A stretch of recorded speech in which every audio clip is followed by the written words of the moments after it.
Hi everyone. सो मैं इस trip में मैं अभी हाल ही में यूपी गई थी। तो मैं वाराणसी और अयोध्या मैंने मेनली ये पॉइंट्स टच किए हैं, तो मैं वही कवर करने वाली हूँ। अभी सुबह का टाइम है एंड हम लोग एयरपोर्ट के लिए निकल चुके हैं।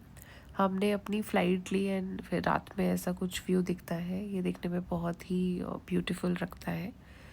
नीचे के जितने भी लाइट्स हैं वो सारे आपको विजिबल होते हैं जब तक आपका प्लेन थोड़ा नीचे है हाइट पे। फिर हमें सनराइज़ देखने का भी मौका मिला बिकॉज एज आई सेड हमारी सुबह की फ़्लाइट थी। तो हम अभी पुणे टू दिल्ली जा रहे हैं, यहाँ से कनेक्टिंग फ़्लाइट थी टू वाराणसी। तो अभी हम यहाँ पे ये वाराणसी का एरिया है, यहाँ पे पहुँच चुके हैं हम लोग एंड अभी हम हमारे जो होटल है हम वहाँ पे चेक इन करने के लिए जा रहे हैं। तो हमने जब होटल की बुकिंग की थी तो वी मेड श्योर कि हम काशी विश्वनाथ मंदिर जो है हम उसके पास में ही अपनी होटल की बुकिंग ले, बिकॉज़ यहाँ का रास्ता बहुत छोटा है। यहाँ पे मतलब आपकी सिर्फ टू व्हीलर ही जाती है। यहाँ पे आप अगर किसी कैब से आ रहे हो तो वो आपको चौराहे पर ही छोड़ देंगे। आपको अंदर जाने के लिए पैदल ही जाना पड़ेगा सामान लेके। तो अपना चेक इन करके फिर हम लोग ये शाम में गंगा आरती जो होती है उसे हम लोग देखने के लिए आए थे। एंड यहाँ पे सामने बोट्स के थ्रू भी देखा जाता है। एंड जिस दिन मैं पहुँची थी उस दिन पानी का लेवल एक्चुअली बहुत हाई था, तो उस वजह से यहाँ पे एक अलग अरेंजमेंट किया हुआ था, किसी का टेरेस था शायद। उस टेरेस पे तीनों साइड से लोग बैठे हुए थे एंड बीच में ये आरती का पूरा यहाँ पे सेटअप है। वहाँ पे सामने शिव जी की मूर्ति भी है एंड ये पंडित हैं जो आरती कर रहे हैं। एंड यहाँ पे कुछ लोग हैं जो सामने बोट्स के थ्रू भी ये आरती देख रहे हैं। और यहाँ पे बहुत ज़्यादा भीड़ हो जाती है उस टाइम पर, क्योंकि चारों तरफ से लोग ये गंगा आरती देखने के लिए आते हैं। बड़े बड़े क्रूज़ भी आते हैं गंगा आरती दिखाने के लिए। तो अभी क्योंकि रात का टाइम हो रहा था एंड हमें भूख लग रही थी, तो यहाँ पे काशी भंडार चाट करके आपको मंदिर के पास में ही मिल जाएगा। बहुत फेमस चाट रहती है वहाँ की, उसे ज़रूर ट्राई कीजिए अगर आप वहाँ पे जाते हैं। और ये इस तरह से रात का नंदी चौराहा है, ये रात में इस तरह दिखता है। तो अभी हमारा डे सेकंड स्टार्ट हो गया है यहाँ पे और मैं अभी निकल चुकी हूँ काशी विश्वनाथ जी के दर्शन करने के लिए। तो यहाँ पे the main important thing to remember is कि आपको मंदिर के अंदर किसी भी तरह की आपकी बिलोंगिंग लेके नहीं जाने देंगे, नॉट इवन योर मोबाइल्स।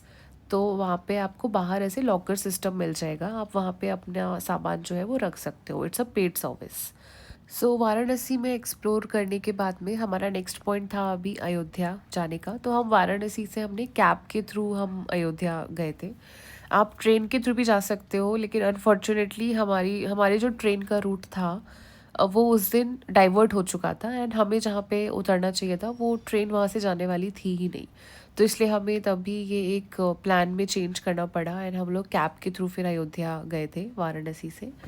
तो द इंटरेस्टिंग फैक्ट इज़ कि आप जब अयोध्या पहुँचेंगे एंड आप जैसे जैसे अंदर जाएंगे आपको ये पूरी रामायण देखने को मिलेगी। यहाँ पे हर एक रामायण का जो किस्सा है उसकी एक पिक्चर आपको देखने को मिलेगी और शॉर्ट में नीचे एक्सप्लेन भी किया हुआ है कि उस पिक्चर में मतलब हो क्या रहा है एग्जैक्टली exactly। तो मेन पॉइंट से लेके जहाँ पे राम मंदिर का जो सराउंडिंग्स है उससे थोड़ा पहले तक आपको इस तरह से ये पूरी रामायण यहाँ पे देखने को मिलेगी। मतलब बहुत यहाँ पे काम किया है और अयोध्या को बहुत ही सुंदर और स्वच्छ किया गया है अभी। एंड ये है वहाँ का बहुत ही फेमस लता चौक, ये लता मंगेशकर जी को ट्रिब्यूट देने के लिए इसका निर्माण हुआ है। एंड हम लोग आ गए थे शाम में। हमने एक्चुअली एक गेस्ट हाउस में स्टे किया था, क्योंकि यहाँ पे आपको ज़्यादा अच्छे होटल्स की सुविधा कुछ अभी तक तो नहीं मिलेगी। अभी तक लोगों के पास जो जगह है उन्हें एज अ गेस्ट हाउस वो लोग उठा देते हैं। तो यहाँ पे फिर अभी वहाँ पे चेक इन करके हमारे गेस्ट हाउस में फिर हम लोग शाम को ये सरयू घाट है तो हम यहाँ पे इसकी आरती देखने के लिए आए थे। और ऐसा कहा जाता है कि इन घाट पे जाके अगर आप ऐसे दिए जलाते हो तो आपके पूर्वजों को शांति मिलती है या फिर सब धन्य हो जाते हैं। तो अगर आप भी ऐसे यहाँ पे आते हैं तो ये ज़रूर कीजिएगा। दिए यहाँ पे आपको मिल जाएंगे और इस तरह से फिर ये आप देख सकते हैं यहाँ पे पूरा अभी सेटअप चल रहा है। तैयारियां चल रही है आरती होने से पहले। तो यहाँ पे 5 या 6 पंडित थे जो ये आरती करने के लिए आते हैं। एंड यहाँ पे फिर वही अलग अलग तरीके से आरती की जाती है। तो अभी आप देख सकते हैं यहाँ पे धूप जलाई जा रही है। फिर यहाँ पे अभी आग से भी, अग्नि से भी यहाँ पे अभी आरती की जा रही है। एंड इसके पीछे ही एक एम्फी थिएटर काइंड ऑफ, मतलब सीढ़ियाँ हैं जिनके ऊपर आप आराम से बैठ सकते हो और ये आरती में शामिल हो सकते हो। और अगेन, अगर आपको वहाँ पे बैठने के लिए जगह चाहिए तो टाइम पे आइए। अगर आप लेट आएंगे तो फिर आपको जगह नहीं मिलेगी एंड आपको शायद खड़े होके ही देखना पड़ेगा। तो टाइम पे आइए so that you can get a seat there. बाकी हम जिस वक्त गए थे एक्चुअली, वो उस मौसम में बहुत ज़्यादा बारिश, बारिश तो नहीं बोलूँगी, उस मौसम में बहुत ज़्यादा गर्मी हो रही थी वहाँ पे। तो वो गर्मी की वजह से हम मतलब कुछ, अगर चाह के भी हम लोग कुछ और नहीं घूमने जा पा रहे थे, बिकॉज़ वो temperature, it was too much for us. तो हम जो सिर्फ सिलेक्टिव और बहुत ही जो इम्पॉर्टेंट चीज़ें थी, हम लोग सिर्फ उन्हीं को कवर कर रहे थे कि इतनी दूर आए हैं तो we have to at least go on these places. आरती होने के बाद में यहाँ पे फिर प्रसाद भी मिलता है। और उसके बाद यहाँ पे आसपास एंड यहीं पे इसके ही थोड़ा पहले यहाँ पे लेज़र शो भी होता है। तो इस तरह से ये राम की पैड़ी इसे बोला जाता है।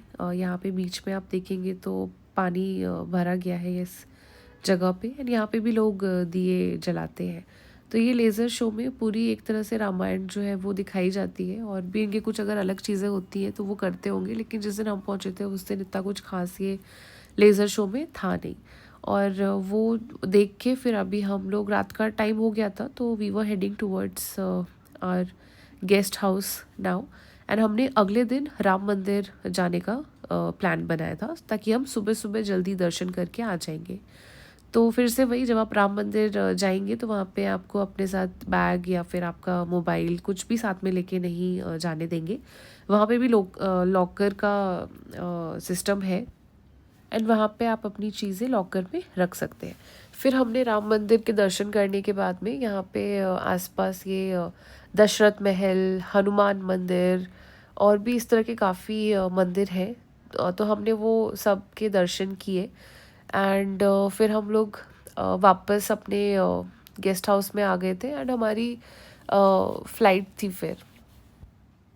सो अगेन, जब आप वापस जाओगे तो आपको दूसरे साइड भी रामायण के जो कुछ कुछ पार्ट्स रहेंगे वो सब देखने को मिलेंगे। जैसे जिस वक्त हम आ रहे थे उस वक्त भी इस तरह की ही पेंटिंग्स बनाई गई थी, और अभी जब आप वापस जाओगे तब भी आपको ऐसे ही पेंटिंग्स देखने को मिलेंगी। तो ये एक अच्छी चीज़ थी यहाँ पे जो मुझे एक्चुअल में बहुत पसंद आई, कि अगर ऐसा तो फ़िलहाल कोई होगा नहीं जिसे रामायण के बारे में पता ना हो, but still in worst case अगर ऐसा कोई आ जाता है, जैसे फॉरेनर्स या फिर कोई और आ गए, तो अगर उन्हें कुछ भी आइडिया नहीं है रामायण के बारे में तो भी यहाँ से वो एटलीस्ट कुछ देख के, पिक्चर्स देख के थोड़ा तो आइडिया या थोड़ी चीज़ें समझ ही सकते हैं।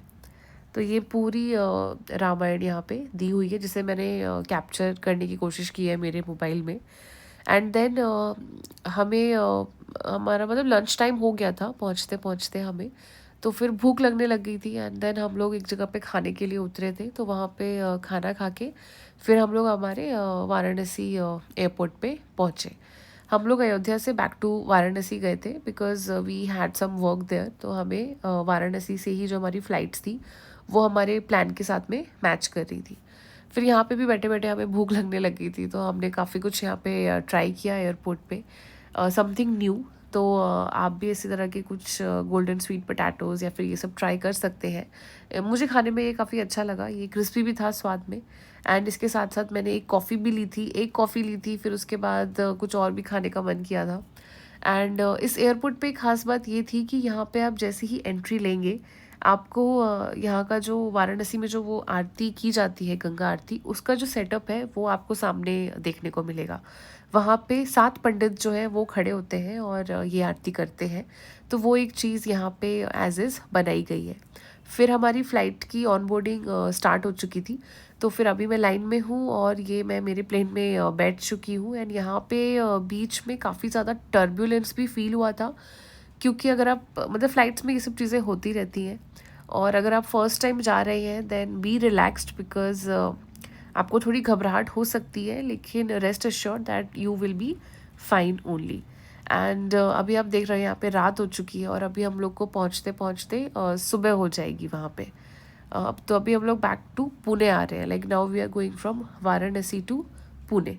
एंड देन यहाँ पे पुणे में उतर के एंड देन हमारे पास लगेज भी था एक्चुअली हमारा, तो उसके लिए आपको बेल्ट की अनाउंसमेंट भी सुननी पड़ती है कि कौन से बेल्ट पे आपका लगेज जो है वो आएगा। ये अभी आगे हमारे यहाँ पे हमारे जो प्लेन के पायलट हैं वो जा रहे हैं यहाँ पे। I have notice this one thing, इन सबके बैग्स जो अपने साथ ये लेके जाते हैं ये हमेशा इसी साइज़ के ही रहते हैं। I wonder why, may be ये ज़्यादा सामान शायद कैरी नहीं करते होंगे। तो अभी आप देख रहे हैं मैं पुणे एयरपोर्ट पे पहुंच चुकी हूँ एंड मैं अभी अपने बेल्ट की तरफ जाऊंगी, जहाँ से मैं अपना सामान कलेक्ट करूँगी एंड देन अपने घर के लिए यहाँ से रवाना हो जाऊंगी। तो पुणे एयरपोर्ट भी काफ़ी इंटरेस्टिंग है, काफ़ी क्रिएटिव है। तो वहाँ पे भी इस तरह की ये चीज़ें बनाई हुई हैं अपने कल्चर को थोड़ा दिखाने के लिए, so which is a good thing again. And yes, आप जब बेल्ट पे जाएंगे तो आपको बेल्ट पे अपना सामान लेने के लिए एक्चुअली थोड़ा टाइम इन्वेस्ट करना पड़ेगा। If you are lucky enough तो आपको बहुत जल्दी आपका सामान मिल जाएगा, लेकिन मेरे केस में ऐसा नहीं था। तो मुझे काफ़ी देर बेल्ट के पास इंतज़ार करना पड़ा मेरे बैग्स के आने का। एंड देन वहाँ से सामान लेके फिर पुणे एयरपोर्ट पे आपको कैब फैसिलिटी मिल जाती है। यहाँ पे ओला, उबर ये सब चलता है। तो आप जब अपना सामान कलेक्ट कर लेंगे, मैं कहूँगी आप उसी के बाद अपना जो आपकी जो कैब रहेगी अगर आप बुक करते हैं तो वो अपना सामान कलेक्ट करने के बाद ही कीजिए, जिसमें आपके पास उतना इनफ टाइम रहेगा। अदरवाइज़ आपका काफ़ी टाइम ये अपना सामान कलेक्ट करने में ही लग जाएगा। तो ऐसी रही मेरी जर्नी एंड देखते हैं अभी मैं नेक्स्ट ट्रिप कहाँ की करती हूँ।